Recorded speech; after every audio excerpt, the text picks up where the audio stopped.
بسم اللہ الرحمن الرحیم۔ السلام علیکم ناظرین، آپ میرا یوٹیوب چینل دیکھ رہے ہیں۔ میں پروفیسر ڈاکٹر منیب علی ہوں۔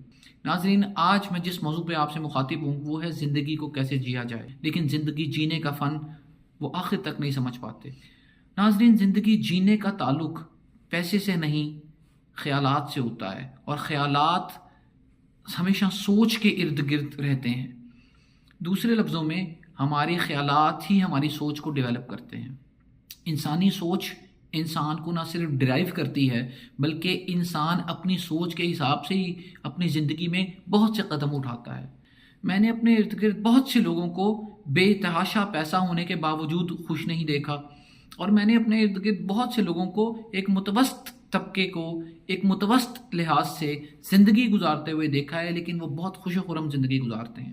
دیکھیے، انسان کے ذہن میں آنے والے خیالات دو چیزوں کے اوپر ڈیپینڈ کرتے ہیں۔ ایک، یا تو وہ کسی خیالات، کسی انداز، کسی اطوار، کسی ذات، کسی بات سے متاثر ہوتا ہے، یا پھر وہ کسی کو متاثر کرتا ہے۔ ایشو تب شروع ہوتا ہے جب آپ بہت زیادہ متاثر ہونا شروع ہو جاتے ہیں اور آپ اپنے ذہن میں کچھ ایسے پیرامیٹرز، کچھ ایسی بنیادیں، کچھ ایسے پلرز کو قائم کر لیتے ہیں جو آپ کی زندگی میں پرابلم کریٹ کرتے ہیں۔ انسان کو سب سے زیادہ اس عمل سے سیکھنے کی ضرورت ہے کہ وہ اپنی موجودہ حالت میں رہ کر اپنے خیالات کو بتدریج اضافے کی طرف لے کے جائے۔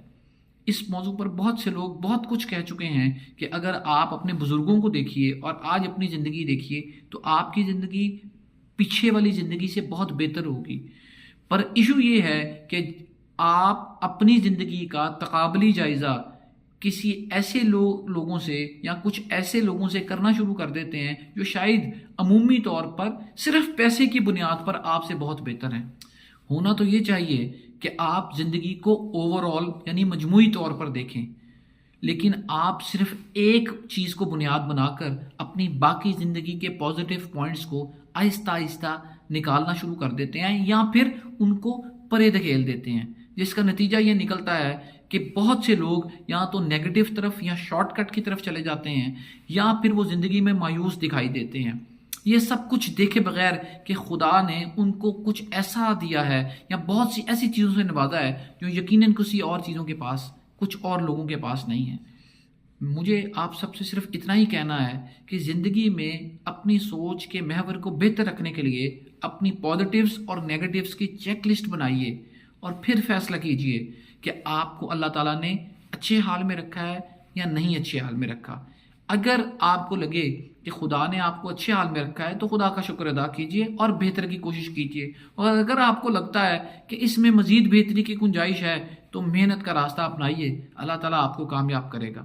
آپ کے سوالات کا منتظر رہوں گا۔ اب تک کے لیے اتنا ہی، اگلے ویلاگ کے لیے منتظر رہیے گا۔ خدا حافظ۔